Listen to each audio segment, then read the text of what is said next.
As I said, in information programming, the focus of your story should be a person or what they are doing. Since this is so important, we are going to look next at specific ways of framing people. The first consideration is the size of your shot, or the viewing angle. There is a vocabulary to discussing shot sizes of people. There are many ways to refer to the various sizes of shots or viewing angles. The problem is there is no real agreement on what these shots are called. There are as many ways to describe them as there are directors and camera ops to choose them. A good rule of thumb to remember is to avoid having the lower frame edge pass through people's joints.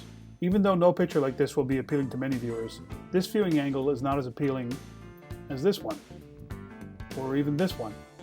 We'll use these sizes when talking about framing in both 1125 and 1120.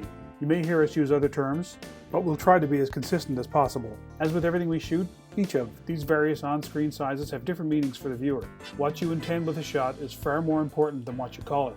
Generally, as a shot gets tighter on a person, it gives the viewer a stronger sense of intimacy or connection with the person. Humans attempt to make eye contact, so we are naturally drawn to the character's eyes. Getting a tighter shot allows us to see their eyes better. It also allows us to see the person's facial expressions and better read their emotions. That's why tighter shots give a closer feeling.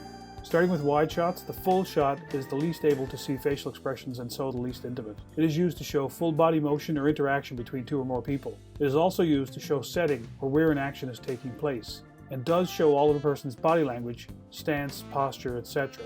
The wide shot begins to bring the viewer closer to the subject. You can still see most body language and begin to see some large facial expressions like laughter and frowns, etc.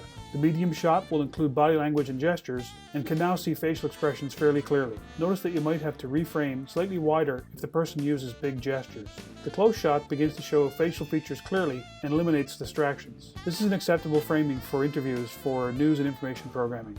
But interview framing is the norm for news and information. It's a little more intimate, and this shot has lots of other names like head and shoulders, talking head, etc.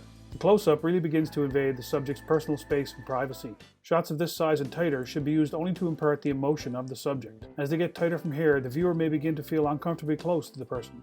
If shooting something other than a person, the close-up is used to reveal details of action or of the objects. The tight close-up is about the tightest used in news and information. It gives the viewer the full feeling of a person's emotions. Note that it clearly cuts to the forehead of the subject. Use this shot sparingly, as it draws on the emotions of the viewer as well as the emotions of the subject. The ECU is used to show intense emotion. It is usually not used for information programming like news, but really intended more for dramatic production. It can also be used by directors to call attention to something very specific in the frame. That's the basic ones, but there are others. The long shot is used to establish relationships between people and their environment or large movements. As distance grows, connection reduces. As we already saw, when you have a lot of negative space in the frame, the subject begins to feel alone. This gives a real sense of loneliness. Another common shot is the over-the-shoulder shot. This is used to show the relationship between two people in a scene. Also, the shoulder of the foreground person provides a natural frame for the person in the background. You should try to learn these shot sizes, their names, and their meanings so that you can use them correctly when discussing images. Remember, if you are unclear about the name of the shot, you can always describe it by the parts of the anatomy that the lower edge of the frame cuts through. Waist up, chest up, mouth to eyebrow, etc. like that. Just be clear about choosing the shot because of the meaning you want the shot to carry. You should also see now why the use of storyboards is so necessary to communicate shot sizes.